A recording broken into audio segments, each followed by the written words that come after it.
Are you familiar with Sonetta TV and Black News 102? I recently got put onto Black News 102 through Brother Polite, or I am Brother Polite.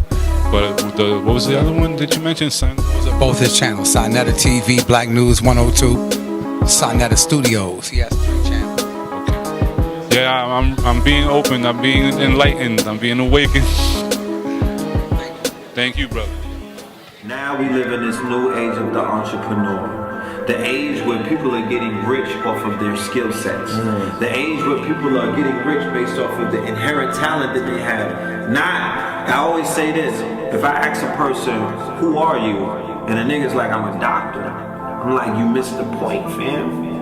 You're not just a doctor, because you have a boss who told you that you got a piece of paper to say that you're a doctor.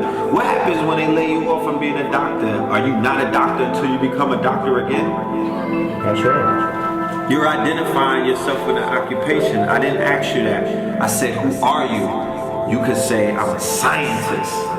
I could understand that a little better, because Africans are naturally scientists, mathematicians. This is in our DNA. We're artists. All I know is the struggle. All I know is to hustle. Trying to maintain. All I know is the struggle and to hustle and to just maintain. All I know is the struggle and to hustle and to maintain. All I know is the struggle and to hustle and to just maintain. Tryna make $1 out of 15 cents. Ain't got $1, can't pay my rent. I messed up, all of my money been spent. Last night in the club, been too bent. I should've spent none of that, should've saved it all up. But the struggle is real, gotta save it all up. Don't got no time to play games. Ain't got no time to play with lanes. Bridge car, get me through a couple days. Hoping I make it some way, and on my knees and pray. I hope I make it to the sunshine one time. Boss said I done passed the gun line. Gotta make sure that my daughter good, don't got a son. So I'm making sure she the one. Gotta hold down the fortune. Make sure everything is important. Take care of your kids, take care of your bills. Make sure that you right and that you not ill. Unless you on this mic, and we gon' hold it down every day and night. That's right. I used to sip codeine and Sprite. That's the type of shit that I like. But it's bad for my appetite. I gotta put it down, my nigga, and eat right. All I know is the struggle and the hustle and just maintain. All I know is the struggle and the hustle and gotta maintain. All I know is the struggle and the hustle and just maintain. All I know is the struggle and the hustle and just maintain. All I know is we're not selling dope to white folks. We're not extorting white folks. We're extorting, selling drugs, and beating up on the most vulnerable in the black community that the white man has already beaten down until they can't stand up for themselves. That's not a gangster. That's a parasite. Let's not get confused. Now you want to be a gangster. Nat Turner was a gangster. Yes, sir. Lucky Luciano wasn't destroying Italians.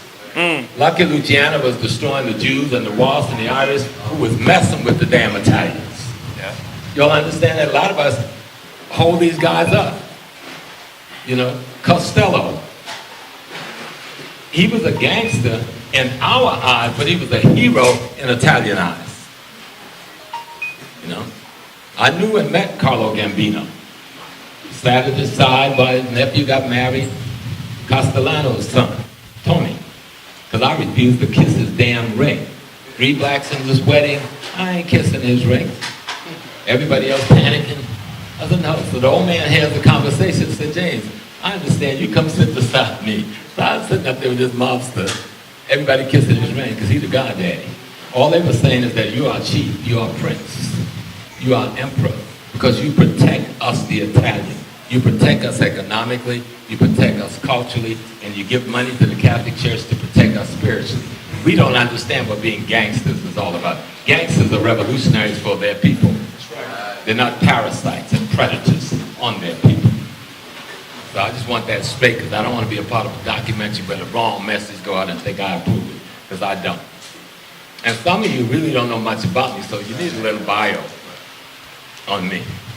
I'm a Geechee Gullah man from South Carolina. Grew up in a place called Georgetown, South Carolina, down in between Charleston and Myrtle Beach. And we some bad folks. We all carry knives. I didn't bring mine today.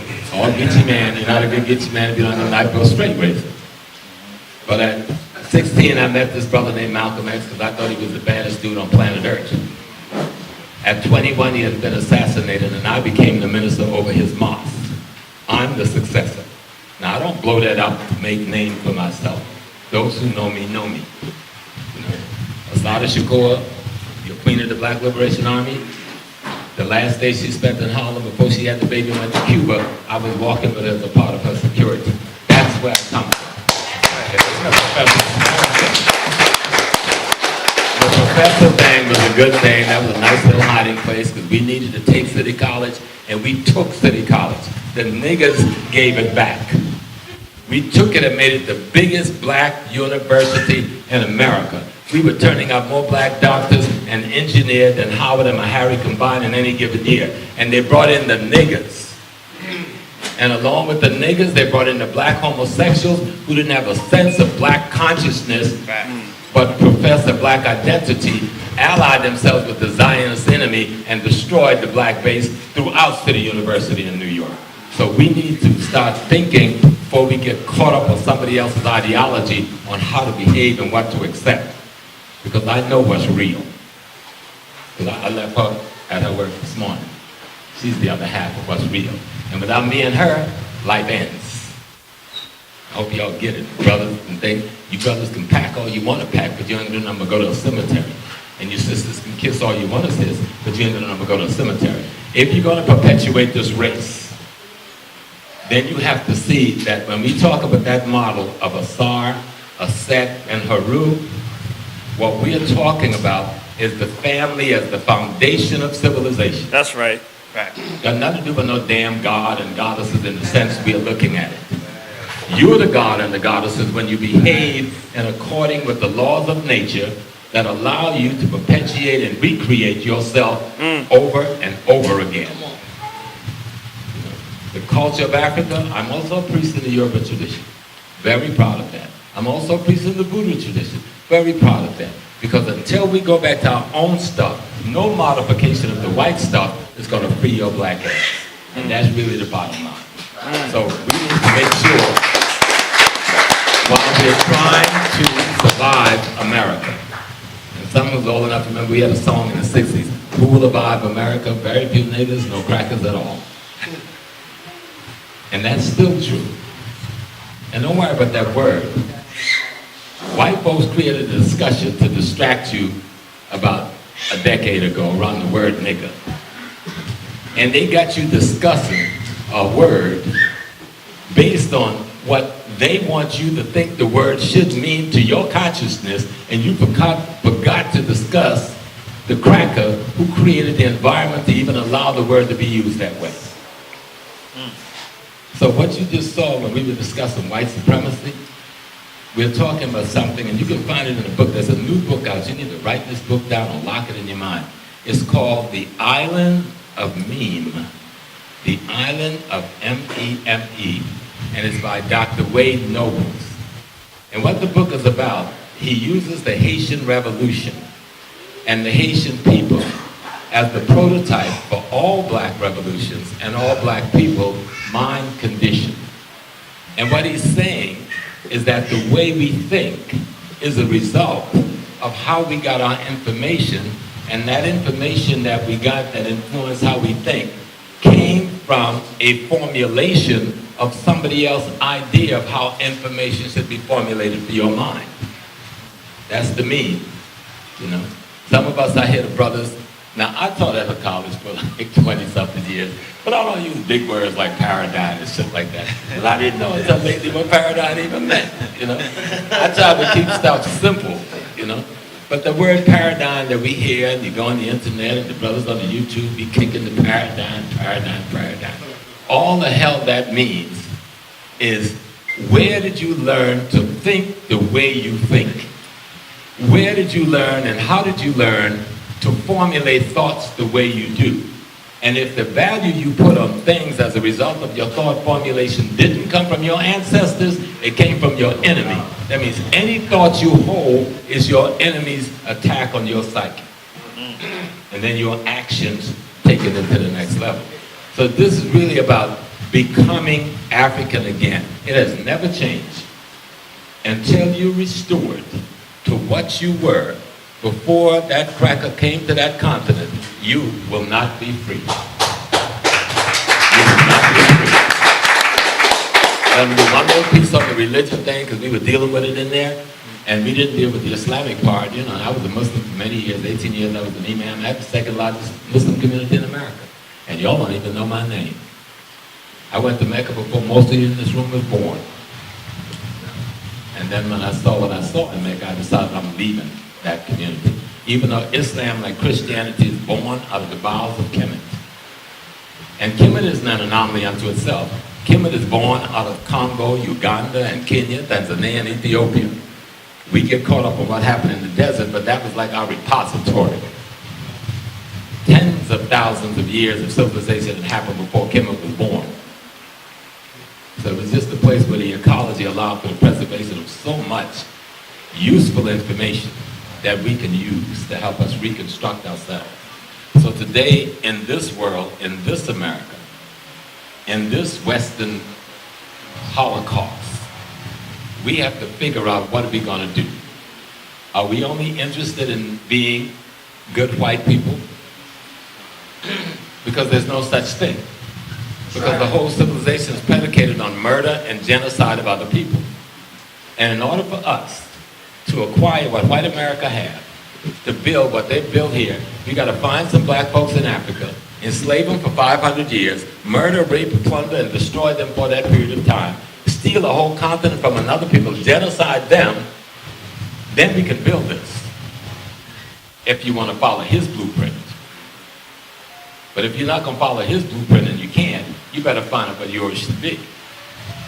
We say we pour libations to our ancestors. We run down to the beach once a year and wear white for the ancestors. You are the damn ancestors. There's no ancestors other than you. So come away from that Christian illusion of putting God up there and God out there and the ancestors. You pour the libation to yourself. Everybody in here is a compilation of all of the DNA that ever existed in the line that you are from the time you broke away from the thing you call the divine. And you didn't break away from it. You're just an expression of an aspect of its essence, having the peculiar experience that you are. Y'all got that? That's called African spirituality. That's spookality. That's reality. We are the best of our ancestors' genes. We are the latest tech version and the highest tech model until we give our children that same thing. That's the ancestor that you're pouring to. You're pouring to your own consciousness. You're talking to your own inner soul. You're talking to your own heart to take action on your behalf up above and beyond what your intelligence or consciousness will allow you to do. Y'all got that? Yes, sir. Because it's important, because I don't want to come up here and just talk yada, yada, yada about revolution and shit, and then we walk out there. I got guns. Girl, get yourself a gun and learn to use that shit. You don't have to shoot. Take all the bullets out. Take all the bullets out and just practice with it empty, and you will find you can become very proficient. When y'all get a chance, you go to the paint gun thing and go out there and learn how to shoot with that paintball gun. It'll give you a lot of skills that you need. That little brother down in Dallas, I met him. If I took the picture of him and Professor Griffin. So I might have put my blessing on him. I said, go out, my brother. Do what the Lord hath commanded of thee. And he went and did it. So he's one of our great warrior heroes, living in black heaven right now, being taken care of because he took care of business. That's right. That he died, That was horrible that they used the bomb to kill him. But guess what? He was going to die anyway. Look at how he died. Right. Look at how he died. Like a man. Brother down in Baton Rouge, That's right. he moved like a skid. That's a gangster right there. He scared them so bad, they said, he shot him and just stood over and shot him some more. Right, that brother was thinking healthy. That was a healthy thinking attitude. That's right. But somebody has made you so sick that the people who butcher you every day, when one of them fall after killing 1,000 of you, you cry. Stop being so foolish. Malcolm said the secret to life is to have no fear. Not a damn soul in this room is going to get out of this world in these bodies. You're going to shed these bodies. So make the shedding of it worth something. That's right. Make the shedding of it worth something. So, white supremacy, as I was trying to articulate, and you know, all of us who did the piece, most of us were interviewed to up to 2 hours, and then Brother did a beautiful job in editing and putting the pieces together. But the message was that there is an organizing to the madness of white people. He's not just doing shit incidentally. That's right. This boy Trump, you think he's stupid? Remember we said how stupid George Bush was? He showed you how stupid he wasn't. He stole robbed a whole country and shit.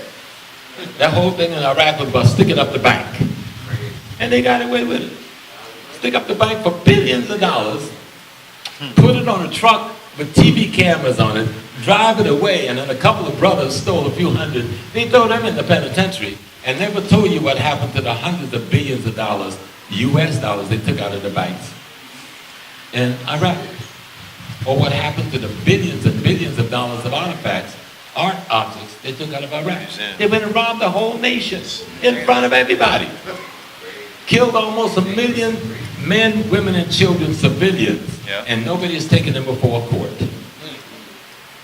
And we still sitting now trying to rationalize ISIS. ISIS is manufactured in Tel Aviv and Washington, D.C.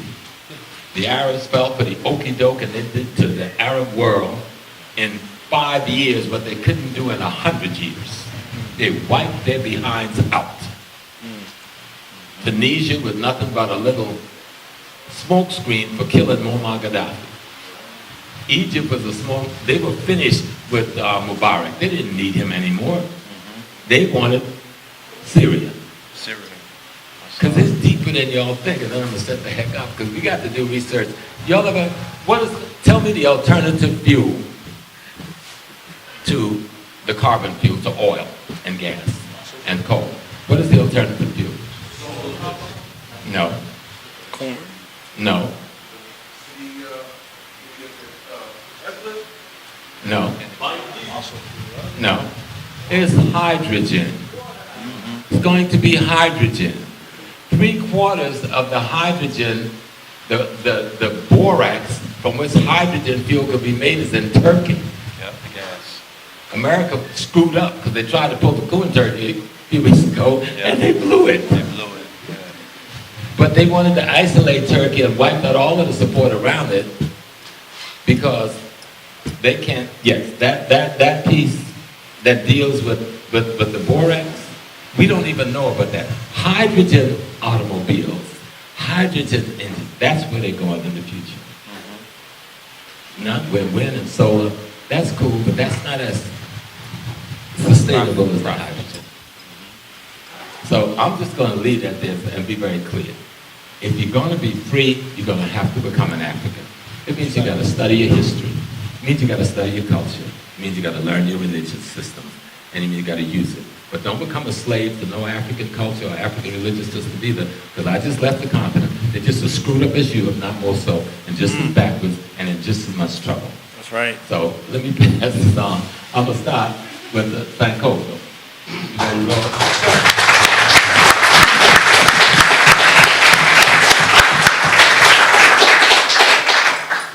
Peace and Black Power, family. Black Power. Thank everybody for coming out. Excuse me.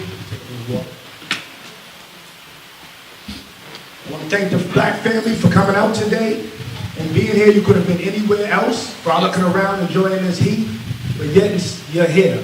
You're here amongst family, And it's a good thing that you're here because this is serious. It's not just a topic on hidden colors. A lot of the history many of us are familiar with. Some things are new, of course, and we're enhancing our information, our knowledge together, you know what I'm saying, as a collective, as a community, which is good, which is powerful. But we got to understand the whole purpose and the root of getting this information is to come together to have critical dialogue about problem resolution. Because we have many problems, and these problems are in layers. And I want to start first by saying that it's an honor and a privilege for me to be on the panel with such great luminaries, such as Professor James Smalls, the irritated genie, and my brother from another, Brother Red Pill. You know, that's an honor and a privilege. But I look at this as not just a privilege, but an opportunity to come before the people to build about very, very, very critical and pertinent topic matter. Today's subject is, are black people under attack? I mean, we know we are. The question's almost rhetorical because we know we're under attack. But understanding the dynamics of those attacks, the layers of those attacks, the covert, the overt, you know what I'm saying? What we're facing and a stratagem to counter that is what the whole premise of these dialogues are to be. It's about problem resolution. That is the purpose of knowledge. Like Dr. Dr. Amos Wilson, Dr. Amos Wilson said in the Blueprint for Black Power. So what we have to do is really come together with a resolute blueprint for black power and problem resolution. Because if not, then we know we have no future for our children's children to look forward to. You know? So I want to kind of, you know, we have to go into putting things in their proper perspective. I mean, this is the information age. Information is there's so much information. It's like information indigestion. Because you can just turn on the social media and just get a smorgasbord of information about every topic, everything. Pseudo information, accurate information is just all mixed all up. But what we have to do is eat the fish and spit out the bones with a lot of information. We need to use the information that is going to be geared towards manifestable reality changes for us. You know, we have to organize and utilize this information to make transitions in real time to impact change that is critically needed and long overdue. Because if not, then we are aiders and bettors in our own demise if we claim to be conscious, but we're only conscious in theory, but not proactive, only reactive. You know? So I've learned in my journey, because you know everything is evolutionary, everything is a process. You know? I used to do martial arts. You start off as a white belt, white, you know, destitute of color and things. And as you're more disciplined, the stronger you get, okay, even wisdom that you get about how to fight, you develop and, you know what I'm saying, you got different hues of colors that you represent in your belt. It shows that growth and transition, elevation is taking place. The same thing the same attitude can correlate in consciousness. The information that we obtain, okay, we start off, there's levels to this. A lot of people want to read a few books, learn a few big words, get a couple of new concepts, throw on an uncle and a dashiki, and go crazy. And then what happens, a lot of them get discouraged when they see that the expectations that they had from a romantic perception of consciousness, they burn out. There's no longevity. I knew this sticker where I tried that conscious stuff, man. I'm going back to church. Man, this is crazy. You know what I mean? So what we have to do is we have to be realistic with this. We have to understand that it's an evolutionary process and it's a developmental process. You know what I mean? Everybody develops and evolves at different levels because we are different. You know? And one thing I've been learning that I've been getting, I started off through the School of Islam as a youth. Then I even went through the School of the Hebrew Israelite. My thing was into dogma and theology then. My grandfather was a reverend, so I was brought up in the church. And hearing him preach, it just never sat right in me. Looking at that white Jesus on the wall that looked like Charles Manson. Because, you know, I was young in the movie Helter Skelter. It was new then, you know. Song by the Beatles and Helter Skelter. So I was like, wow, why do he look just like Charles Manson, you know? And then I'm looking at the black people there, he didn't reflect that. You know? And I used to be like, damn, even as a young, there's a hint of radicalism in my spirit. I understand why that was there now, because I understand what the purpose I was born for during my journey. I discovered that. But back then, at that point, I would be like, damn, if the white man on earth is giving us hell, imagine if one of them was to come from the skies from heaven to return back. Imagine what kind of hell we were in. That was just my rationale as a kid. I didn't know why I thought that. I wasn't really a student of knowledge of history. I mean, I knew that I had a problem with things that I've seen, narratives, documentaries, and things that I've seen in history books as it related to the condition of our people and the trauma that our people suffered here in the hills of North America. But as a young person, I noticed that I had that hit of radicalism in me. So therefore, I was attracted to theology, black nationalist perspective of theology, because that was my first exposure to anything as far as which was so-called religious or spiritual, because my grandfather was a reverend. But on that journey, as I evolved, as I broadened my scope through commitment to optimal research and study, I started to broaden my scope and say, this is beyond religion. We have to have a spiritual premise, but it should be rooted in our ancestral greatness and who and what we are. That is part of us being liberated. We could take the white man's version of Jesus or his concept and story and put a black face on it. It's like having a black man on the cream of wheat box. You still don't own the company, just a black face on it. It's just like how back in the day when they would have albums in the 1940s and 50s, you know what I'm saying? Or the black voice singing and all that, but you had to put a white representative on the cover. You couldn't have a black face on the album back then. We just did a reverse with that with religion. We just painted a lot of the concepts and ideas of the white man black. But I learned that we had to transcend that. We had to get deeply rooted into who we are, what we ought to be, okay? And we had to navigate backwards toward that. That's why I changed my name to Sankofa. As I started to do the research, and I studied Islam, very swift in the scriptures when I was a Hebrew Israelite and going into the Hebrew language. But I always had an attraction to studying history. I always felt like there was something else missing. And then that led me into my journey as I disciplined like in karate, going from a white belt up to a higher degree, or in this case, from whiteness, being brainwashed and whitewashed, into a highest consciousness to the highest level. So instead of a black belt, black consciousness is where I'm at with it now. And now I'm fighting white lies with all the discipline and the knowledge and the information that I have now. You know what I'm saying? I'm using that, okay, as a spoke in the wheel, because I don't claim to have the message. I always like to use the term, the lightning in the bottle, and I don't claim to. But what I do have is my sincerity, my zeal for information, and my unrelenting desire to see our people free by any means necessary, even if it means my life in the process. That's what I believe in. That's what I stand for. That's what my religion, if you want to call it, is. Black nationalism and Pan-Africanism to the death. And we have to ask ourselves, are black people?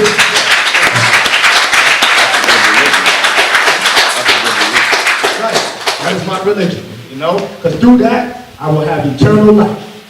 Through the children, my children's children, and in this time-space continuum called life, that I was a contributor to the advancement through breaking the shackles, okay, that were placed on us psycho-spiritually, okay, by the institutions of white supremacy, academically, spiritually, and otherwise. We always say the same. The two most important times in your life is when you were born and when you found out why you were born. I found out why I was born at an early age, but still maturity, developing, shedding old ways, transcending the nigger mentality. Yeah, I was going through that too. You know what I'm saying? And as I evolved and grew, I grew into who I am. And who I am is only a process of me being who I am, only to become who I am predestined or destined to become. This is a process. And I'm in this to the death because black people, we do have problems. We are under attack. The initial flyer read, all black people under attack. You damn right. We have been. And it's deep. You know what I'm saying? This deep, the level, we know that white supremacy is real. But what they plan on doing is eradicating us, depopulating us so severe that to the point where 100 years from now, like I always say, you've probably heard me say before, we're going to be like fossils in a goddamn museum somewhere. The homosexual agenda. You know what I'm saying? The FEMA camps that they have set up. You know what I'm saying? The miscegenation that they're promoting, overtly and covertly. You know what I'm saying? The homosexual agenda. If I didn't say it before, I've been saying that. If I didn't say it, I'm going to say it again. The homosexual agenda. That's one of the things, because depopulation is necessary for them to exist long term. Ecumenally or globally, the Caucasian only makes up, what, 8% of the world population? 1/9. 1/9? Wow. 1/9 of the world. And if the first law of nature is self-preservation, white supremacy is his self-preservationist type of tactic and agenda. So therefore, because the resources, gold, oil, diamonds, plutonium, uranium, rubber, all the tantalum, everything that you need to make the modern day technology that wouldn't even work without a microchip, comes right in abundance in the Congo. Subsequently, the Congo has the highest, unless it's changed, rate of AIDS in the whole continent. Haven't changed. You know what I'm saying? It hasn't changed, yes. You know what I mean? So we got to understand that it's bigger than, the white man in America. It's a global institution. We have to act nationally as nationalists and starting on a community level, but we have to think internationally. That's where the Pan-African comes in. Because they're standing on billions and trillions of dollars worth of resources that the European covets. And when you read that book, Confessions of an Economic Hitman by John Perkins, he goes deep. Yes, he goes deep and as a whistleblower, letting you know the agenda and the objective and why. You know what I'm saying? You should definitely check that book out, Confessions of an Economic Hitman. And the plot is about to thicken. I mean, they got all these plastic coffins. They got these FEMA camps. This ain't no conspiracy theory to try to put fear in you. Nah, this is to put information in you, to put inspiration in you, to cause you to stand up. Okay? And man up and stand up. Wake up and clean up. This is what we have to do. Because we have a lot of the problems. But our own self-hatred and lack of principled unity is a main contributor to our collective problems as well. Our ignorance is the greatest weapon that the enemy has in his hands against us, our own ignorance. If we wake up, we start to pool our resources, we start to pool our ingenuity because we have nationalism at the root of what we do, we'll see a lot of these problems dissipate and change.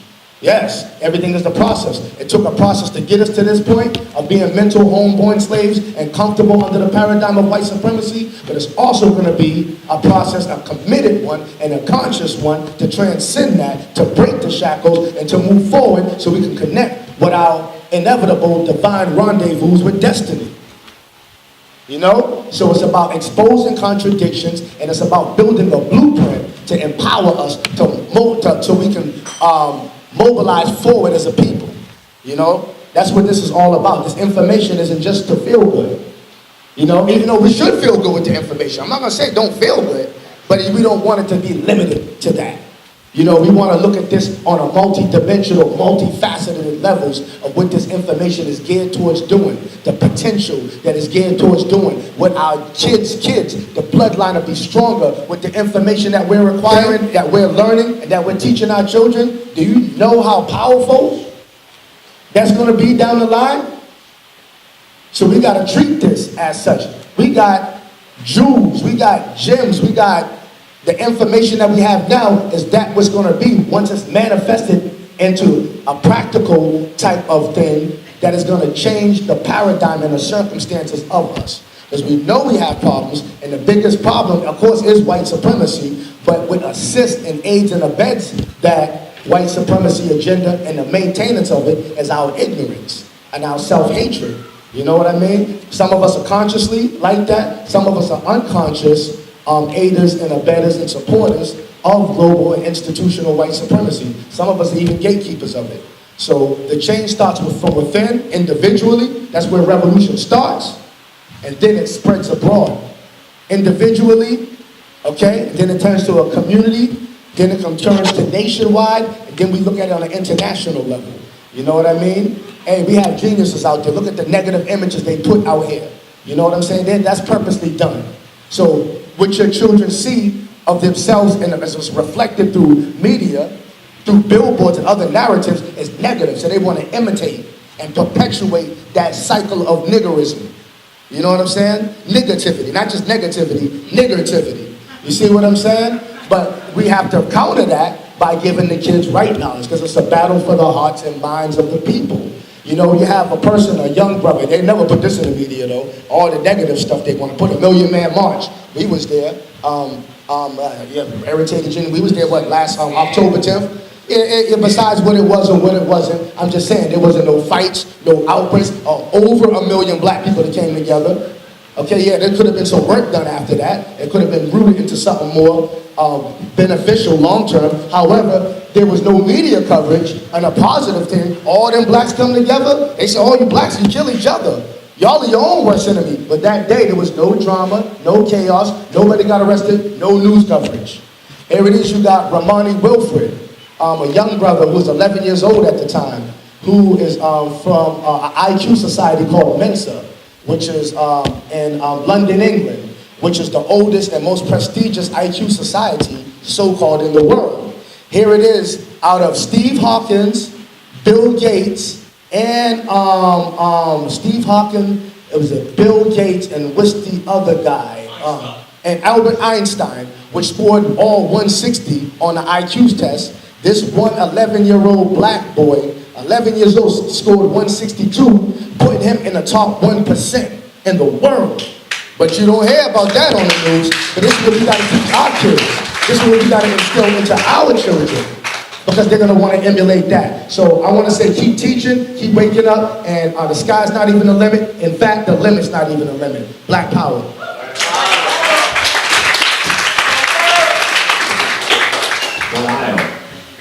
You can cause a lot of trouble around me. I was hanging out with this brother down in Bermuda.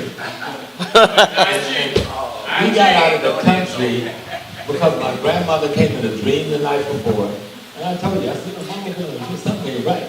We actually went to the airport about an hour or so early. And the brother who took us to the airport, right after we got into the American sector, he called and said, the sheriff is here with me. They were going to throw his ass in jail. He said, and they barred him from Bermuda that day, you know, for telling the truth. Truth ain't popular. Explain our reality, so he doesn't need to be introduced. You know, the irritating genie, a young man who isn't just out here trying to be a celebrity historian.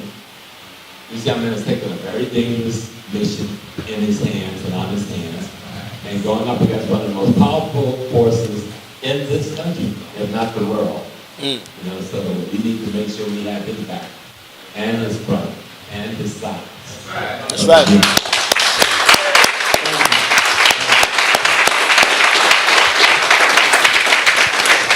I'd like to thank my brother, Dr. Issa, for putting this together. Can we show him some love? Because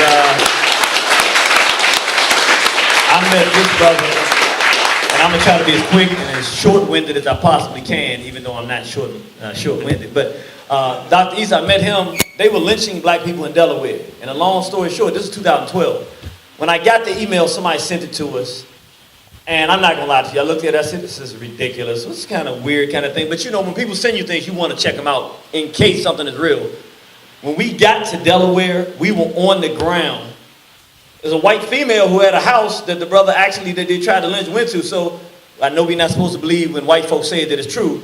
But anytime you got an old white female talking about, yeah, they lynching black folks out here, another brother got murdered there, that even in your own black mind, because you don't want to believe it, that's when you really start going, wow, we're in a park where someone has been lynched, somebody else they tried to lynch, and the brother fought two of them off, and they were talking about the brother that they had lynched in that same park. There was Dr. Issa's barber. So long story short, when we actually went there and saw that, we actually saw that they were trying to kill this brother. We did everything we could do to help this brother, and the respect level for Dr. Issa, when we realized that he lost his job as a doctored professor at Delaware State University for stopping lynchings in Delaware of black people, that's when we fell in love with the spirit of this brother, and we've been walking with him ever since. So thank you, Dr. Issa. That's a real freedom fighter. I'd be remiss if I didn't say, I gotta say this real quick. These are all some of our Straight Black Pride brothers and sisters, and my wife here. Can we show them some love? This is a serious movement. I always move so fast I forget to mention it. And I just want to tell you real quickly, the part that Professor Small doesn't tell you is that, you know, when we got to Bermuda, see, he's a very sophisticated brother. When we got to Bermuda, there was a lot of things. I'd never been in this kind of situation. So we had to go to a radio station, and the first thing the sister said, they said, look, we know what you're going to talk about tomorrow. We don't want to talk about nothing about the homosexual agenda or any of that kind of stuff. So I was kind of stuck, and I'm sitting in my mind going, what am I going to do now?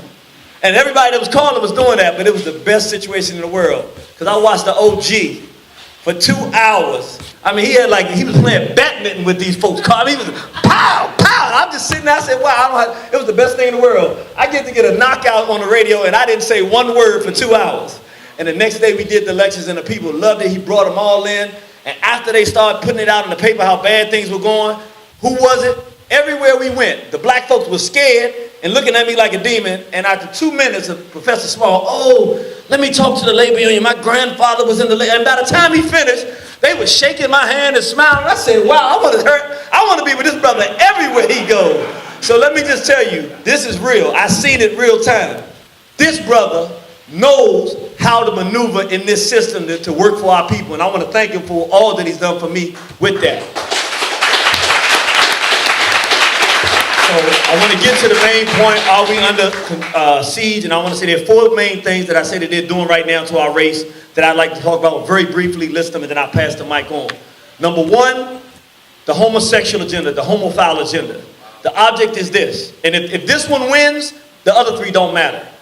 From the European perspective, if they can take our sons and daughters and turn our sons into our daughters and our daughters into our sons and sexually violate our children, if they can get us to sit idly by and allow our children to be sexually destroyed, those generations that come behind that are already dead. There's no reason for any other further genocide. If a generation of Africans worldwide are sexually destroyed, we've already lost. There's nothing else for us to talk about. So, no, it's not the only thing we're facing, but it's a battle that we absolutely, positively, beyond a reasonable shadow of a doubt, must win. There's no negotiation in it. We have to stop the sexual abuse of our people, which leads to the sexual confusion, which leads to the homosexuality, the rape, and the perversion in our community that is destroying the morals and ethics and the self-esteem of our people. It's an absolute must in the story. So that's 1. Number 2, and I'm not saying these are in any order. Number 1 is number 1, but these next 3 are just all 3 of things that they're doing. Another thing that they're doing, this interracial thing. If we look historically, one of the ways that they have destroyed, when somebody just said Haiti, why is it that Haiti has not taken over North America? Who was it that betrayed the Haitian Revolution? Beyond just the basic Mobutus, the mulatto class. Why historically has the European created the mulatto class? In ancient Kemet, in Haiti, if you look throughout the world, when they plan a major siege and the destruction of large masses of black people, before they do it, they create a class that creates confusion for us. Because they can look like us one minute, they can look like them the next minute. And historically, not all of them individually, but as a class, the class of mulattoes has sided against African people and have been, as Chancellor Williams said, in the destruction of black civilization, the chief agent in assisting the destruction of black civilization. So we must now stop all interracial dating. We must make it clear to our race that the only woman, matter of fact, let me show you how you do this. Stand up, sister. That's my wife. Yes, I'm one of the black men. I tell her to stand up, she stand up. That's what you're supposed to be married to, a black man. Black man, if you were confused about who you're supposed to marry, they're supposed to look like that right there. Now, you might not find one that look quite like that right there, but that's what she's supposed to look like. Y'all like that, sisters? Come on, sisters, show me some love for that. I did something right. I ain't do everything right. I ain't done everything right. But I did that one right? Thank you. I let them sisters stood up. That's what I'm talking about. And she did something halfway right, too. She got a black man, too. So we trying to work it out. Some magical things can happen when the black man and the black woman get together, I tell you that. But we really do have to make a standard. It has to be a standard where we got to make it uncomfortable for a black male to walk in our presence with anybody that don't look like our mamas. And we got to make it uncomfortable for black women with all of their excuses, even though some of them are true, about how bad we've been acting for the last 40 years or so. It's still no excuse for her to surrender her responsibility as the goddess has set in putting us back together and stick with this race of men who've fallen and been broken. But your story is that you're supposed to put us back together, so some part of that is a responsibility that you got to take and help us get back right. So is that right too? Can we clap for that? Stay with the black men. All right. Those are 2 things. Number 3, these mass vaccinations. This is all they are. All they're doing is saying, we'd rather them ask us and allow us to poison them and kill them than fight them. So what they're doing, once they did that original thing in the 1950s where they gave those shots of polio, and those were really shots of polio that he thought, but they were infected, and it took about 25 years for people to die. And they realized, wow, we can inject somebody with something, and then 25, we can calculate how long it'll be before they die, and we can literally, if we take a place of 1 million people, we can inject them and say in 25 years we can plan on moving in there because they're going to all be dead. And so they're doing that around the African world now with corrupt leaders that are allowing them to come in there, and they're doing it to our people here, trying to mandate vaccination, which is nothing but simple. It's poisoning African people and killing our people. I am not saying that there are no good vaccinations. That's not what I'm saying. What I'm saying is this. Don't know 6-month-old baby need 25 shots. So I can't tell you which ones to get and which ones not. I'll say this. We need to get our black chemists, the ones we pay and trust, to look at these vaccines, see which ones are good for us and which ones are not, and for the most part, eliminate them from our diet altogether. And it's not just that, it's also the foods and things as that as well, but they're poisoning our people worldwide. That's another major threat. And then the last major threat that I will speak of is just pure, unadulterated, white aggression. Invasion of Africa, murder of black people in the streets, designed to create terrorism and to make those who are already afraid enough so that they can turn them against us. Have you ever seen a black person that's so cowardly and scared that they will get brave enough to fight you in order not to have to fight white folks? I'm going to say that again. You got the courage to stand up to the white folks finally. Say, let's do this.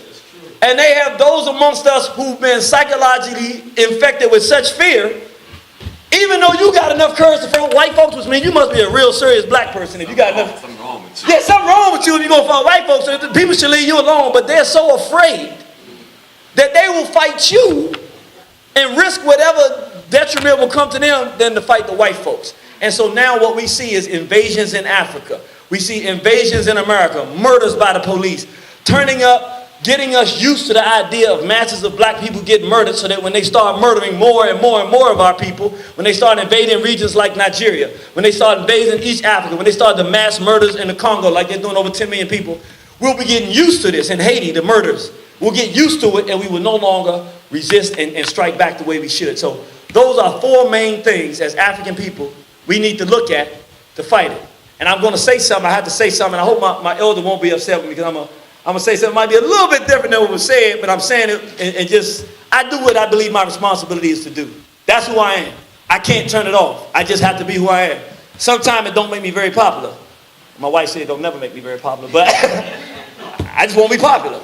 I would say this. This is coming from me. When I look in that crowd right there, I'm telling you like this.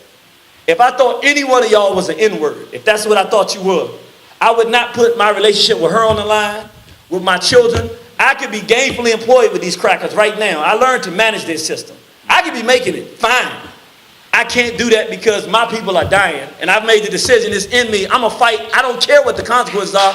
I'm looking for consequences for my enemy. I'm saying this. I'm saying for me, if I thought that any one of y'all was an N-word, I would not do that for you. If I thought my brother right there with his kufi was an N-word brother, I wouldn't put my life on the line for you. I wouldn't say, that's my brother, and if you put your hands on him and he's right, you in a war with me too because I love him, because without him I can't win. When I look at my sisters here, if I thought that you were one of those things, it's nowhere in the world I would say, I'm going to be embarrassed and have to fight all of these brothers when I say we got to stop calling our women out of our name. We got to stop complaining about them not supporting us when we got music that calls them out of their name and we haven't gone in and smacked these dudes around and say the next time you make a record disrespecting our women, we're going to smack you. If we allow it to happen and allow them to be called bees and whores their whole life, then we turn around and complain that they're not acting like queens. I say that. I don't know how many other people say that consistently. Why do I do that and take the ridicule from the black men who say, oh, you a feminist and you know. I'm a real man. I realize we failed. I'm willing to say we failed, but we got to fight not to fail. I'm saying this, in my opinion, until we take the mature position, and it's a hard position, to give away any other identity than who we really are. We are the descendant of our African ancestors that were conquered, captured, and enslaved and brought here to the wilderness, North America, and around the diaspora of the world, and beaten over the course of a few centuries now, who have the responsibility to recognize that we must not only get ourselves together, but we must seek the most righteous form of vengeance, and give to the world that which they deserve for what they have done to our people. I believe that we can only do that in loving who we are all the time. And if I see you as my African brothers and sisters, I say that vision of an identity works anywhere on planet Earth.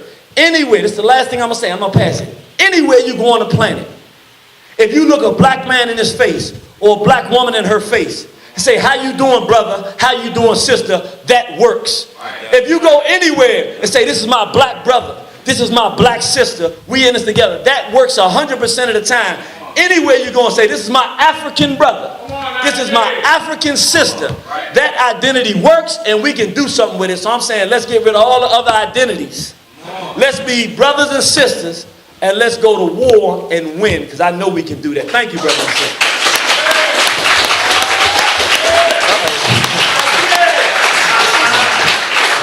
Right, I'm not going to beat up on him. But what I was saying is that we don't let the enemy frame the discussion. We decide what topics get discussed. But for me, you know, I'm like you. I actually didn't use that word much until lately because it was something that had to be explained. Because he took us off of our game in a discussion that we didn't even need to have because we had already made up our minds about that. What he had done in the media with the little brothers and sisters, he gave that money to drop that stuff out there in music. That was his attempt at trying to create another language. And he's doing it to us again. And I'm very hard about this. He can't determine the discussion. He can't frame the discussion. Narrative. I don't even like the word narrative no more because they don't put that in a crazy context. But narrative is good. We can use it. When the thing happened to Brother Brown out in St. Louis, black people from that community took to the streets. That's right. That's right. I remember when Io went out there and we were talking, they saying these people ain't gonna let me speak. So I went out there and asked somebody to get a list of all of the organizations that's in that town right now around this issue. And what was at the top of the table was all of the homosexual organizations. Yes. That's when they infiltrated. And so they create. Now the sisters may have legitimately used the term Black Lives Matter, and I got to deal with this before I pass it on the red pill. I'm sure they legitimately used that term because contextually it fitted. But the enemy that decide they gonna create a damn movement for us called Black Lives Matter. We didn't decide that. That's them creating a narrative and then making us fit into it. There is no such thing as a Black Lives Matter movement. That's right. That's white media telling you. You finish them because then they decide who the spokespersons are going to be for that movement and begin to direct us in the course they want us to go, whereas our own live energy was taking us someplace else. And so I thought they did the same thing with the discussion of that word. We was going someplace else. You know, even in the picture, and then I'm going to pass on to Bill, the brother was talking about Black Wall Street. And I was out there a couple of years ago with the brothers and sisters out there. Well, how many of us know we didn't just stand there and get beat up. We simply friggin' ran out of ammunition. We fought to the last That's man. right. That's we right. died with the empty guns in hand. That's right. They don't tell that part of the story. But it goes further. We rebuilt it better than it was. Yep. We rebuilt it. Did. And then integration killed it. Woo! Now you can go red. Woo!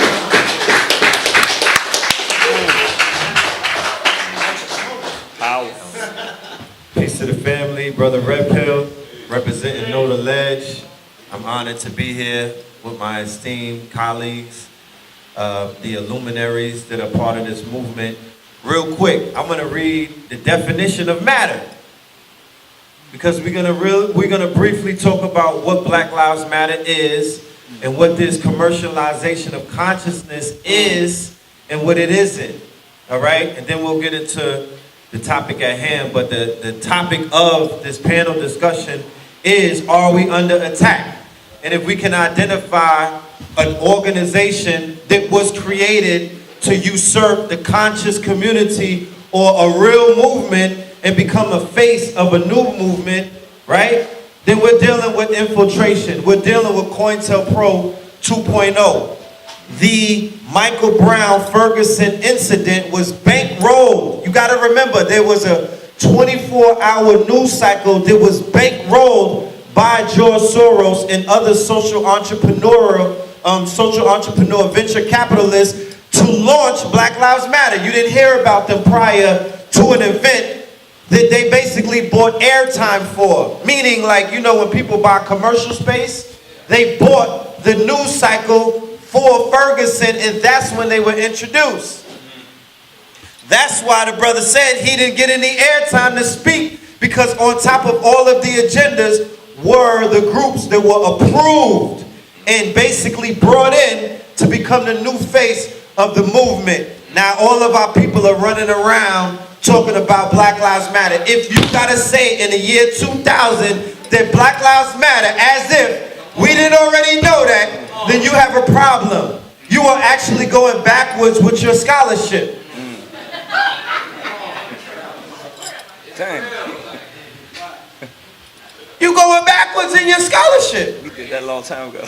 We've been through that. What are you talking about? That's like if all of us signed up to an Ivy League school and then the first day of class, they say 1 + 2 = 1 + 1 = 2. You going backwards. And then we doing a debate on that. Yo, wait a minute. Like, you're going backwards. But this is a definition of matter real quick. All right? Because we got to deal with word magic and the fact that they're dealing with, they're making you identify terms. They're making you run around saying things like, I cannot breathe. That's an oxymoron. It's an affirmation that has a negative connotation to it. I cannot breathe. So, breath being the substance of life, you affirming 100,000 of us in a melanated sea of blackness, I cannot breathe, telling that to the world. Guess what you're affirming? Matter. In many occult and Gnostic systems, the antithesis of spirit and the grossest emanation of the Godhead in the process of creation. Occultists generally believe that matter is animated by an inner vibrant force that provides life and dynamism in the universe, and that this energy is identical in essence to God. Matter is not regarded as reality in of itself, but as the outer form of an inner transcendent process. Among the Gnostics, matter was regarded as evil because of its distance from the spirit. So, if a group of lesbians said that Black Lives Matter, and they're not even procreating, if a group of homosexual men is running around and saying Black Lives Matter, but they don't want a queen next to them, and they said that they fighting for the black family, but their mission statement says to dismantle the black family, you are dealing with a level of psychosis that you're not going to be able to get out of for the next 100 years. You're putting yourself in a box. The black family is the only thing that matters at this point. That's who the war is against. Okay? In war, the most coveted, prized possession of war is the woman. Talk about it. They've been busting our ass for the last 500 years. Talk about it. Ever since they kicked us out of Spain, ever since they declared revenge on us based on the Pope, the papal bulls said, in short, go ahead by the right of the church. Go and conquer go and conquer the world in the name of the church and the crown. Meaning that it was called the doctrine of discovery. Meaning wherever the ship's pulled up to, you got the Bible in one hand and the musket or the gun in the other or the sword, and you will conquer in that name. And what was the booty of the war? It was the black woman. Because prior to that, their woman was the prize of the war. That's where the harems and all of that came out of. That's where the mulatto race rose out of. You gotta do your history. It's the booty. So they conquered our women. Look at them. Go outside of Bed-Stuy tonight and look at what you're gonna see. Go into Harlem at night and look at what you're gonna see. You're gonna see black men acquiescing to the fact that they got conquered by the Romans and they are on their knees to the Romans. You put a homosexual in a room with some white men and guess what's going to happen? I'm not even going to say it because it's children in the room. So you can't have no goddamn homosexual sitting at the table trying to discuss Black Lives Matter to some white men when at the end of the day they want to be like them. I mean, let's be real. Them black homos running around with dashikis, they're not trying to restore African principles to our race. They're not trying to be African again. They are trying to get along inside of Rome by any means necessary. And that's a fact. And so are these lesbians. All right? They just want to integrate. They want to integrate. They are carrying on the turn the cheek tradition. All right? They're carrying on whoever the homosexual was that was pushing King to do whatever he did. They're trying to carry that on. They want to get along to go along. They don't want to disrupt the system. They want to stop white people from having lunch and tell them Black Lives Matter. That's not revolutionary. All right? We was just walking here a few minutes ago and we passed a mural of Yusef Hawkins. That was our Mike Brown. Okay? That was our Trayvon Martin. Okay? The difference between the generation of now and the generation that existed in Bed-Stuy in the 80s is that they genetically violated us. What do you mean, Brother Red Pill? They have compromised our people through our stock and our genetics. Tariq Nasheed showed that in the film. The difference between us in the 80s and now is not what is being done to us. It's the fact that we're not doing what we was doing back in the days to the people who was doing shit against us now. That is the only difference. It's the response. Meaning that they've compromised the stock of our people. They have weakened our stock. Go outside and look at your people in their face. Go outside. I don't care where you go. Go to Africa. Go to the Caribbean. Go to Bed-Stuy. Go to Brownsville. Go to Houston. Go to Atlanta. And look at these people. All right? They have genetically modified our people to be weaker. They are culling our people through our genetics. The eugenics have taken over through the GMO, through the fluoride, through the chemtrails, through the homosexual agenda, through the entertainment. Everything is weakening our genetics and our stock. We have reached a point where a cracker could just push us and niggas will tip over. And I'm saying niggas, right, affectionately, because you're dealing with a stock.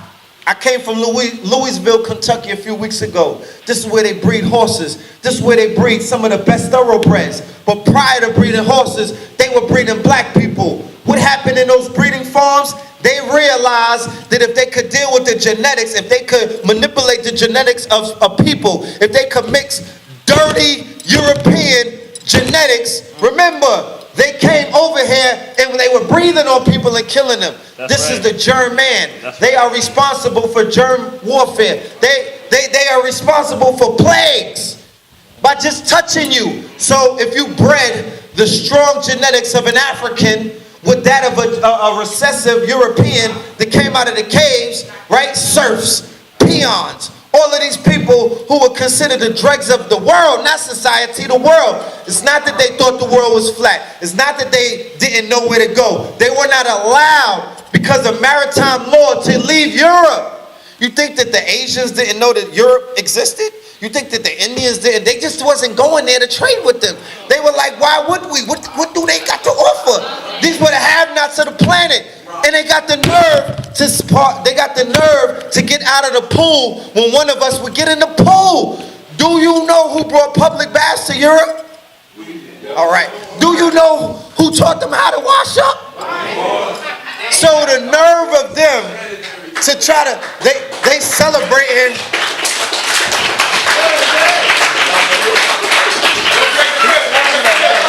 You getting out of the pool because we got out of the pool? No, I'm getting out of the pool when they get in the pool. I'm getting out the beach when they get in. The goddamn whale is jumping out the beach when they get in there. Because they know who they are. So, all I'm saying is this. They are killing us. Genetically, they are manipulating us to the point where our women are acquiescing to them. To the point where our men already acquiesce to them. to their men and their women. They are not scared of no homosexual. You are Roman with a black face. You pose no threat to them or their system. They will get your ass. They'll buy you a beer, chuck it up with you and laugh. All right? I don't want to hear that. Don't bring them around us. Okay? That's not a threat to them. And they fooling us, and they fooling the people, got them thinking that that's the best thing since sliced bread, and that they're going to bring your revolution, or they're going to bring your salvation or your liberation through their mentally challenged selves. Okay? And that's not what's happening. We're dealing with people who have mental disorders. We have to learn how to deal with our people in love. But we got to learn how to diagnose sick people when we see them. Like I said, I see dead people when I walk outside. Our people are walking dead right now. Our people are zombies. Our people have been genetically modified. Okay? Through the fast food. Before I even continue, could we have a rest in peace? A moment for Dr. Sebi, please. All right? They killed my master teacher. They murdered my elder. All right? What did Sebi stand for? He stood for holistic health. He stood for optimum health. He was 83 and he was coherent in his speech. Okay? He wasn't all over the place. He understood who he was at 83. He actually had a second life. A lot of people don't really harp on that. At 35, he was impotent, blind, and overweight. For everybody that's getting conscious later on in life, thinking that you got to the party late. All right? They say life starts at 40, and he showed you that. He started a second life at 40, and he continued on into 83, and then made his transition. But he left us with gems. He left us with jewels. He left us with formulas, and he left us with successors like KT the Arch Degree, Brother Polite, Mama Pill, Brother Blue Pill, I myself, and a whole bunch of other people who were standing on his shoulders. But he talked about food, clothing, and shelter. He had acres. He had land. It's when he left his land he got compromised because he should have had security with him. Anywhere where our teachers go, outside of their domicile, outside of their home, outside of their temple, they have to be protected. There is a war on our people. Stop playing games. Ain't no conspiracy. It ain't no I want to see the tape. I need proof. No.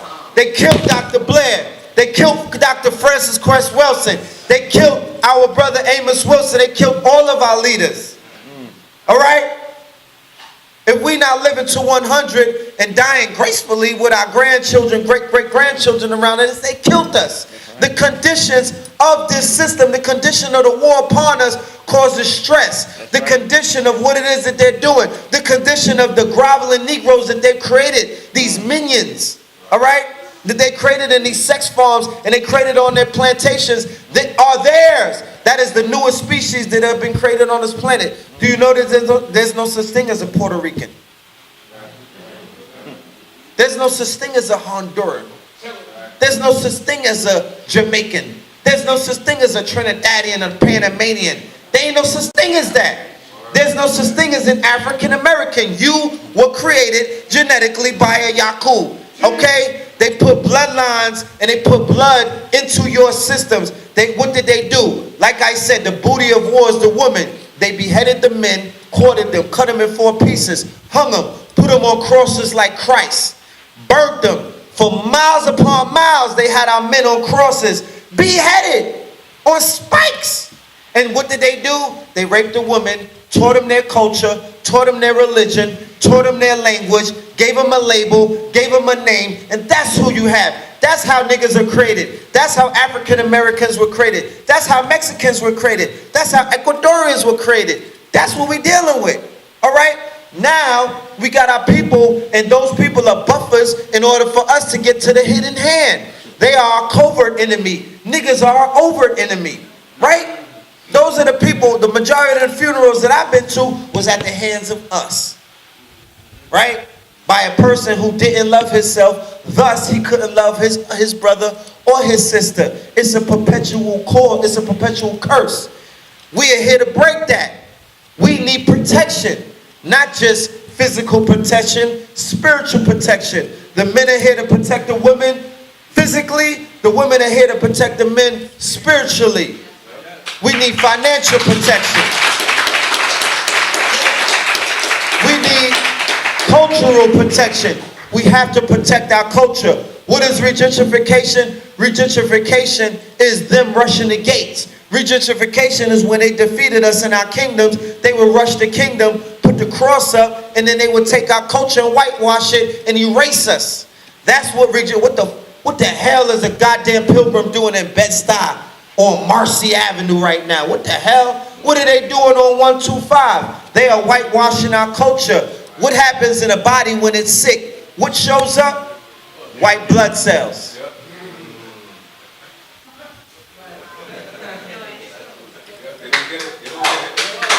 I'll let that down low. What happens to the body when it's not alkaline and when it's acidic and it's compromised and your immune system falls down? White blood cells. You now are visited by parasites. So if we can't drum anymore in Prospect Park or Harlem, if we can't even have our conversations outside because they're deeming our conversation to be a threat to homeland security, right? If they're making the African attire, a dashiki and other African garb be seen subliminally through suggestion, because the European rules through fear, he rules through subliminal suggestion, and he rules through bluff. And he rules through his minions by keeping them in power, by them loving him in their hearts and minds. That's how he rules. So if they're suggesting that African garb and attire is a homeland threat, that means that they're compromising and whitewashing our culture. All right? We have to protect our culture. We got to protect our people financially, economically, culturally, spiritually, physically, in all other ways. Because we can't keep on doing this. We don't have to get in front of the people and convince them that there's a war upon us. There is an economic war upon us that's called regentrification. Right? Because if a European moves into your neighborhood and your rent rolls up 150%, but the drugs are still in the neighborhood, right? The crime is still in the neighborhood. You got to step over homeless people in your neighborhood. That is causing stress upon our people. One of the highest causes of death amongst our people is stress and cancer. Like the brother said, they gave us vaccinations in the 60s. Those vaccinations had cancer-causing antigens in them that became alive because of what? Stress. GMOs, lead in the water, chemtrails, all of these things activate the vaccinations or the enemy that's inside of you. They begin to activate. So they're killing us softly. Like the book said, quiet weapons with silent wars. So I'm going to end it on this right here. The program, the solution that we have is called food, art, arms, clothing, culture, transportation and technology, strategy and shelter is called facts. We're not going to just deal with the problems, we're going to deal with the solutions. You dig what I'm saying? And that's what we're bringing forward to the people. Next week, me and his brother Sankofa will be in Connecticut, Waterbury, giving the Facts Initiative to the family. We're going to be bringing it to Brooklyn, I believe in September or October, but look out for it. This is your brother Red Pill. I love the people, I love us. You know what I mean? We're gonna make history in these days and times. No dissertations. We do the dissertations. Question. I just wanted to know, because this is my second time listening to Heritage Gene in person. Last year I got to hear you speak at the 50th anniversary of Malcolm X's assassination with Leonard Jeffries. And I just have one question. I don't see a lot of black people going hard against homosexuality like you. So you are one of my big heroes for that. I thank you. But what is one barrier that you come across when you're trying to wake black people up about this problem? I'm going to try to answer that very succinctly. There's a lecture, I think it's called The Falsification of African Consciousness by Dr. Amos Wilson. I think it's that one. What Dr. Amos Wilson said is, with the resource base where we are existing in Africa, with all of the intellect that we have, with everything that we have, he said there's one thing that we have to overcome. He said cowardice. Dr. Amos Wilson said the problem is that we are cowardly people and afraid to stand for ourselves. The biggest obstacle in the way of black people doing what we know instinctively is right and fighting against pedophilia and homosexuality is that we are scared. And that's why I'm going to just say this. The reason that I'm so hostile, people think I do that because it's the only thing I know how to do. No. When I looked at the battlefield, what I saw is we don't have any more examples like Dr. Khalid Abdul Muhammad out front. So people like me who would prefer to be in the back, that doesn't work because you only a few.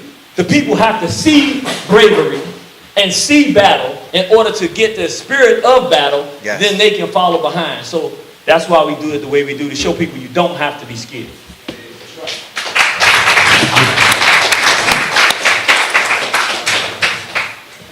Again, no dissertation, just questions. I don't know what dissertation is. Comments and prolong. Okay. I'd just like to thank the world for Professor Smalls.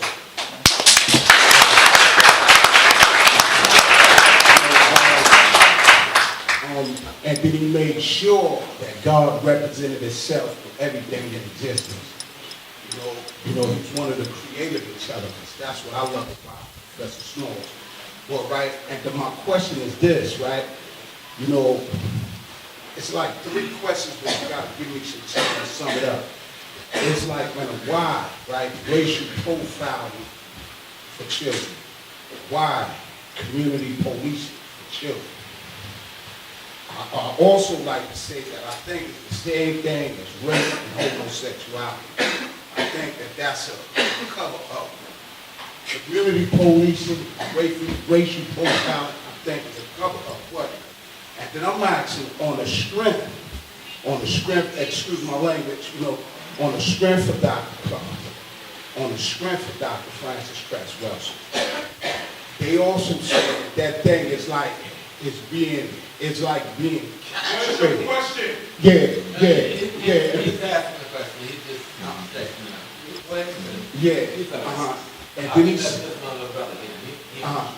And then he said that thing is like being castrated, like, when they was hanging children in 1919. So I'm just asking Professor Small because I know that he can do this to make sure we're protected from homosexuality and rape.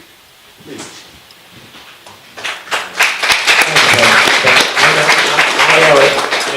Any one of us can take a piece of. I want to thank Coach and respond to some of them. My thing is very clear. I'm 71 years old now. I've been blessed to live this long and been in the struggle all of my life. But every day I'm prepared to say, if you're not prepared to kill your enemy, he will kill your ass. And you got to really be very clear about that. And people say, well, let me tell you something. I had a friend, his name was Zayd Shakur.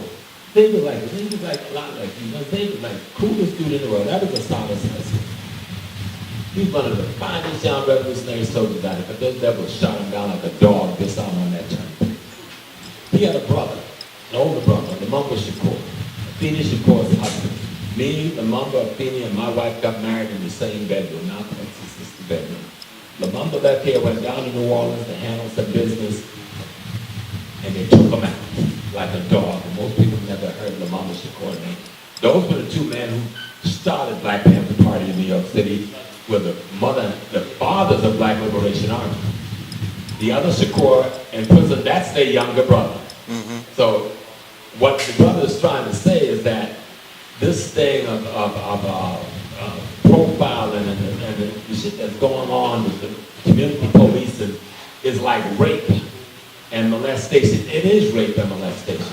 I had to roll up on me many times. I'm walking with 2 bags of groceries. This was about 10 years ago. I'm not a young kid. I had 2 bags of groceries. This car pulls up in front of me. Dude jumped on my both his hands in my pocket. So I dropped the grocery. By this time, the other one had me by the back. And they started asking questions. Now, the dude they were looking for was the brother that looked almost like a white dude. He was walking on the side of me with his phone, But he was in the street, and I'm on the sidewalk, I'm normally on the grocery, and the dude walks right past him. Now, I pick up on the dude, conspiracy, something was wrong with this. And this dude, his movement up from the street, now they catch him at the end of the block, then he runs halfway back up at the block because he realized he'd done wrong. And I got something in my face, and gives me his card and apologized and said I can call the precinct. But that wasn't the first time I've been stuck, but here's a dude like me getting profiled all the time. But what we've got to understand, my brother, when I asked the question, is that this war did not start when we came on the slave ships to North America. This is a war that is thousands of years old. That's right. This is a war that's only going to be won if we are willing to accept the truth about ourselves. We can't even kill the white man outside of ourselves until we kill the white man inside of ourselves. You know? And that's where history comes in.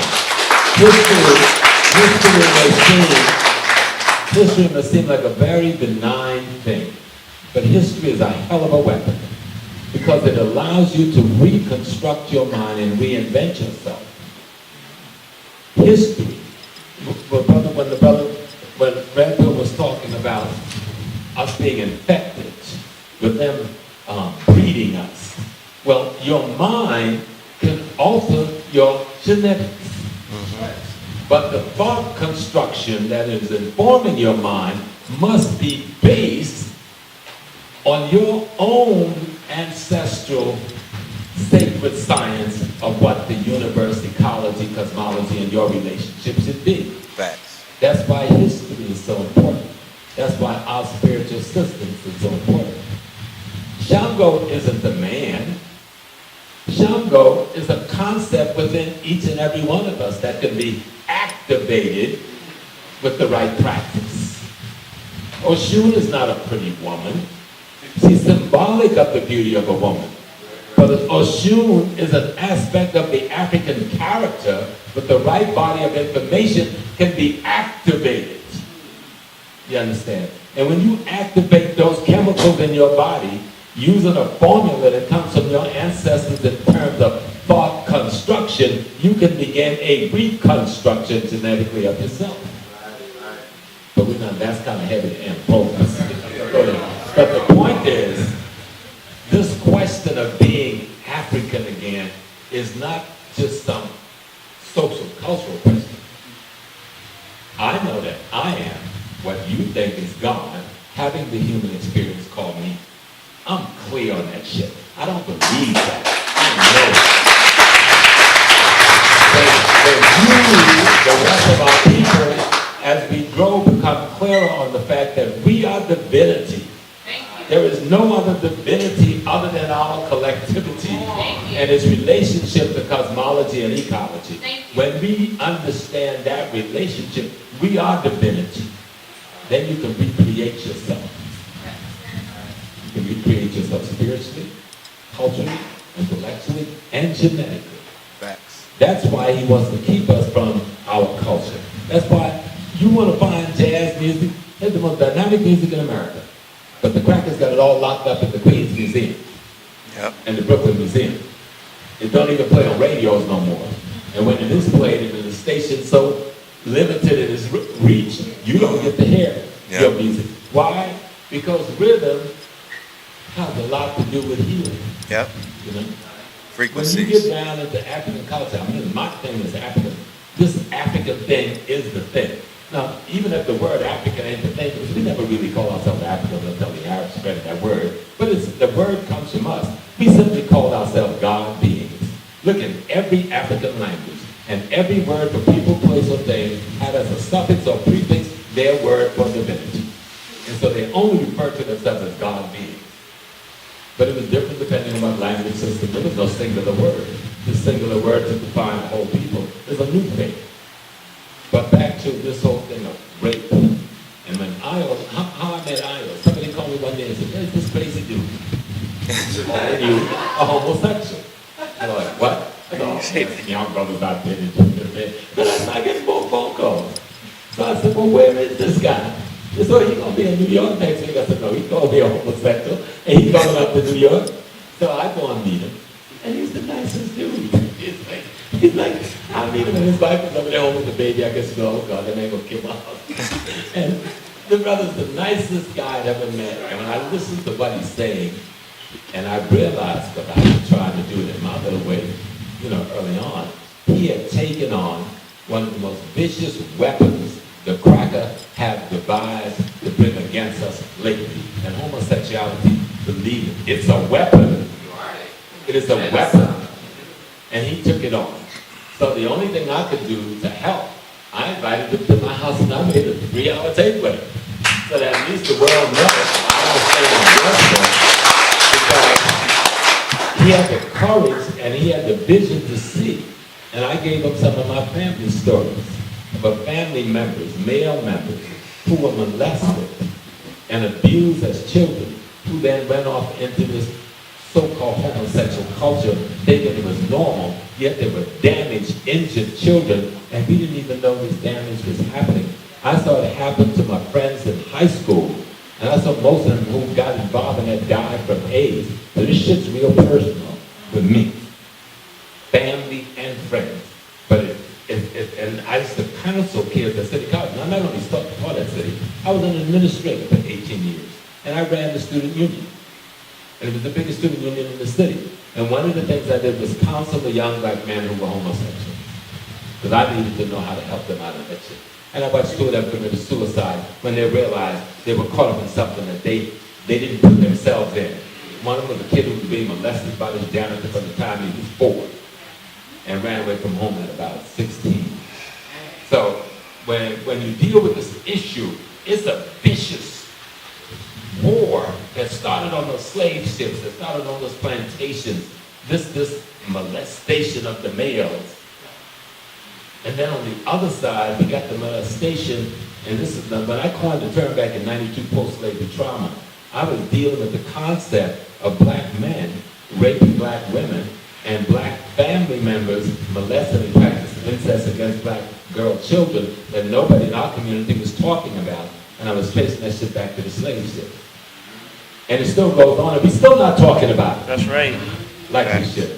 And I give him credit because he had the guts to stand up and deal with it on the open. You ain't making that sense.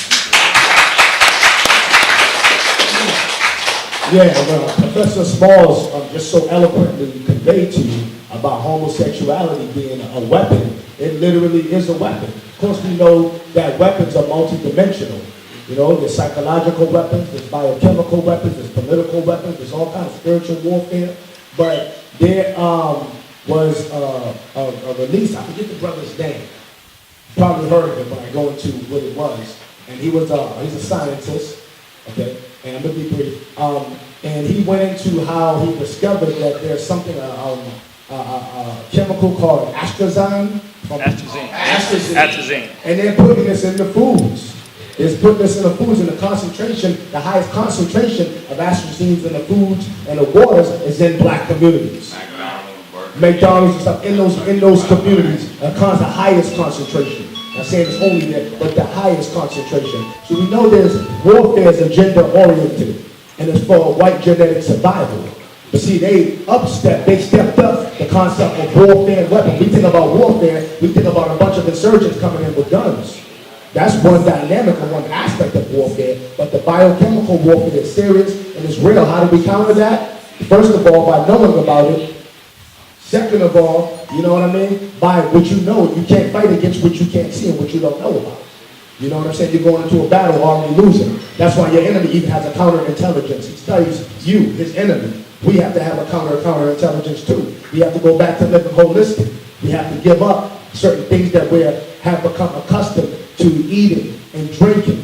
The CDC, I'm about to end it. The CDC in Atlanta, the Center for Disease Control, admitted, this is just like last December, that they were giving black children,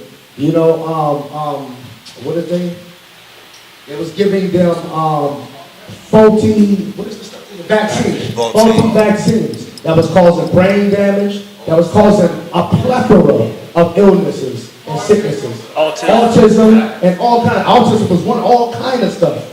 You know what I'm saying? Brain damage, long term, all kind of different things. So we have to understand that the warfare is real. I'm gonna read this real brief before I end. This is something, it's called the deliberate mass poisoning of the black community. Remember, today's topic is all black people under attack, okay? It says covered up by those in power. It says why the EPA says the limit of lead in public water is just 15 parts per billion. At times, the water coming out of the tap in Flint, Michigan registered a jaw-dropping 13,200 parts per billion, according to the Scientific American. See, it says the local government, state government, federal government all conspired systematically to poison the water supply of predominantly black communities, carrying out their criminal scheme for many months and poisoning countless children with extremely high concentrations of brain-damaging lead in municipal water. So we gotta understand that Pan-African or Paris, we need to consider repatriation. We need to consider dual citizenship, because we are at war, we are behind enemy lines, and ignorance will be our worst enemy against ourselves under this paradigm of reality. All right? Thanks, brother. Let me take a sister, and then I'll come to the brother here. Sister with the brown on, it's a question. And we got about close to 7 minutes. So.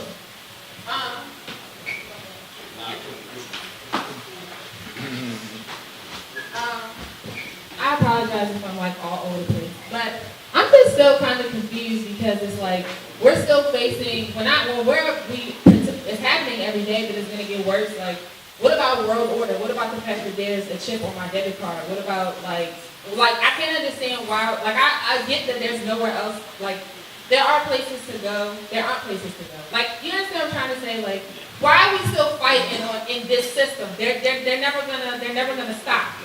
Let me tell you what.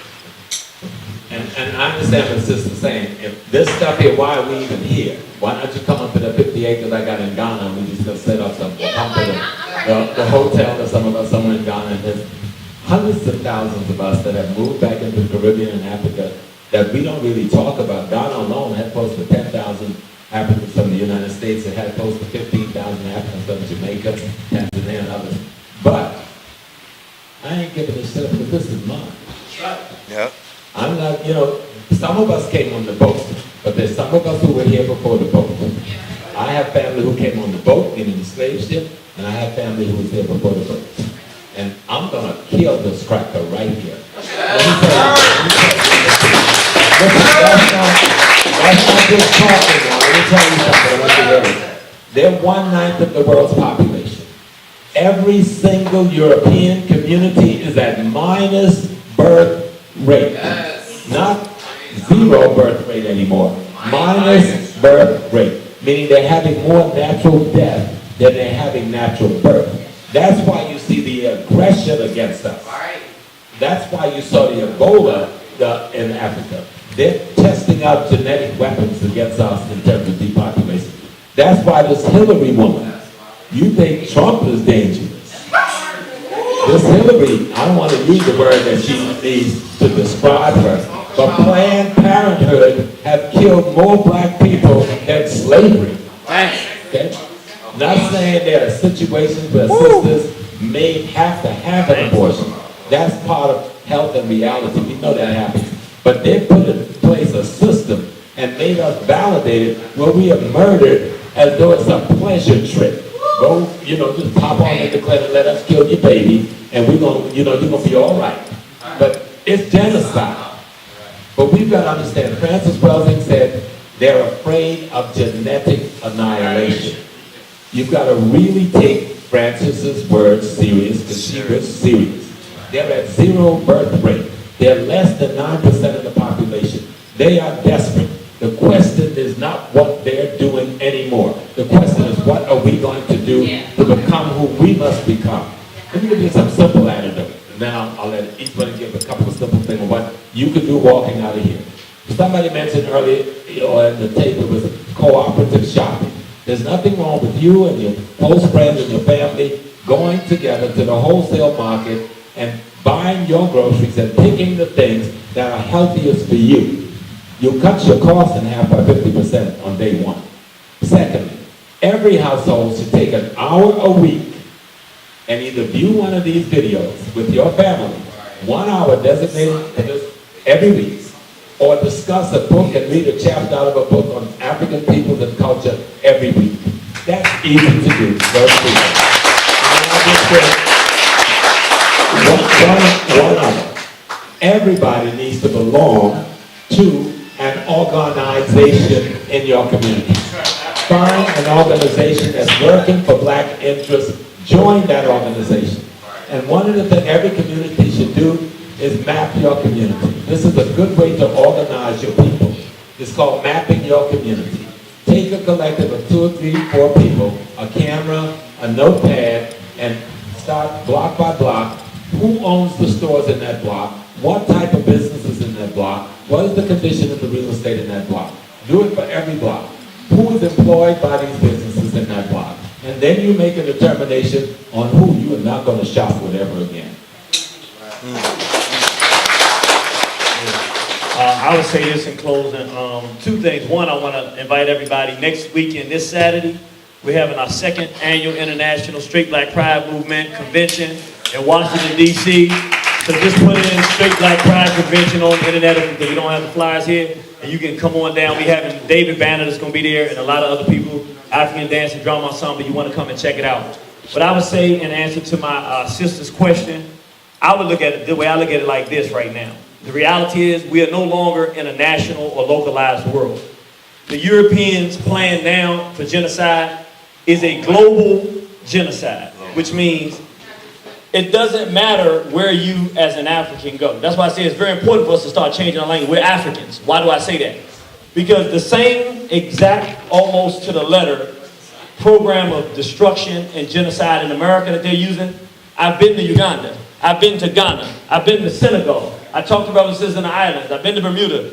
It's literally like they drew one plan and it's a map that they're using around the whole world, which means unless you're a black person ready for war and ready for battle, you do no good for no black person leaving here going somewhere else. Because that war is coming there too. Unless you're going to fight, the war's already there. So the bottom line is, if we see ourselves as one people, I'm going to say this, I want people to hear this, it's important. Right now, we're facing genocide. And we have a huge disadvantage internationally. If we change our mentality and we become Africans, that's who we are. That identity alone changes the whole battlefield, because what it means is, for the first time in the history of the world, we're the first race that overnight becomes an empire. 1 billion people on the continent of Africa. 100 million in Brazil. 50 million people in America. We are now surrounding the entire world with the kind of know-how and skills here in America, and the kind of access to resources in Africa, and the kind of knowledge and wealth and information and understanding in England and other parts of Europe, and the numbers in South America that we can say stick them up to anybody. We have the numbers and everything we need except the collective agreed upon consciousness and the agreement that we're here to stay, and we'll fight with anybody that threatens that survival. So I think that when she says, should we go? I'm saying no. The fighters should go everywhere. The people that are ready for battle, we need to be able to freely go to any place that black people are. The cowards should stay where you are. Because there ain't nowhere to run on this planet. We are in a state of warfare 21st century. I'm going to end on this note.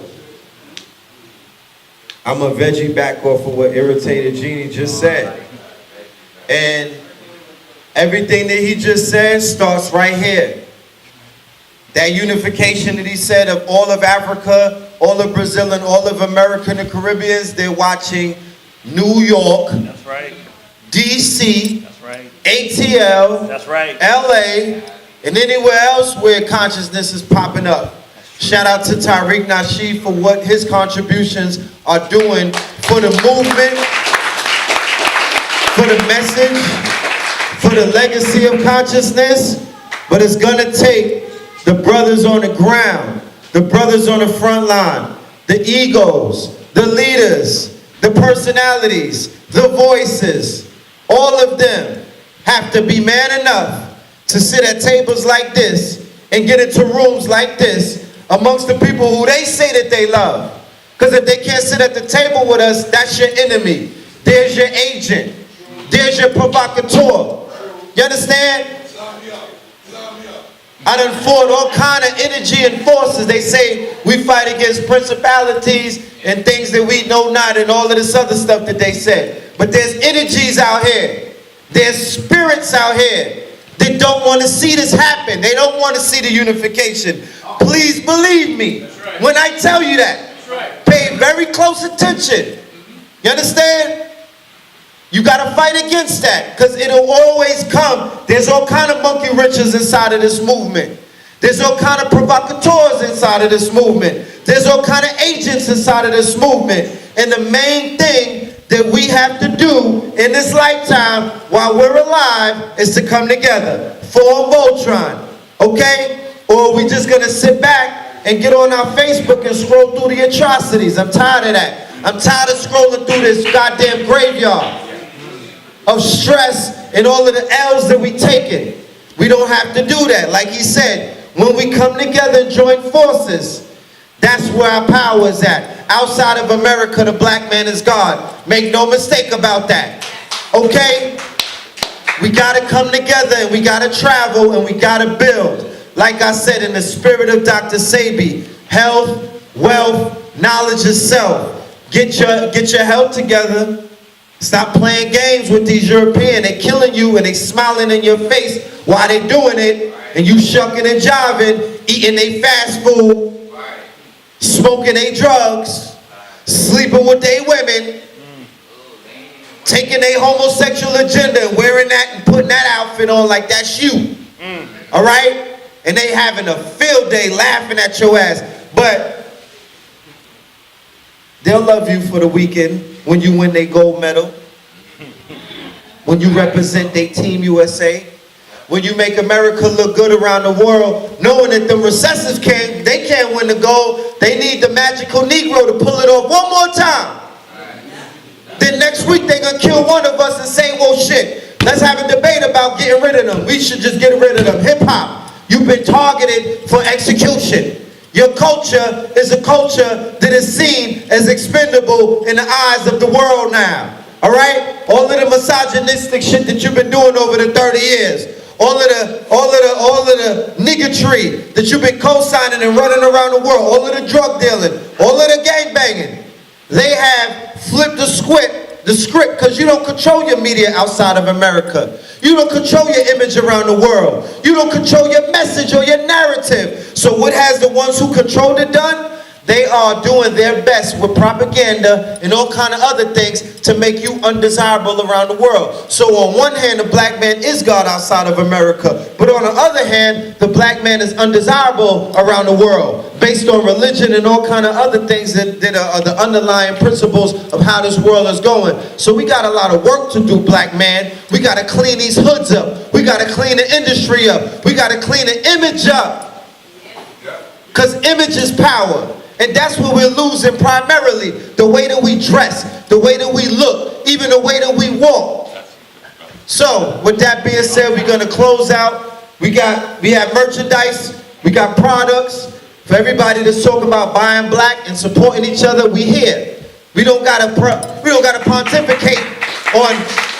No, the leaders are here, the businesses are here, the revolution and the change is here. Stop looking outside of us. We are here. So that's all I'm saying. Love and light. Peace. Thank you, Brother Redfield. Thank you, Brother Io. Thank you, Brother Sankofa.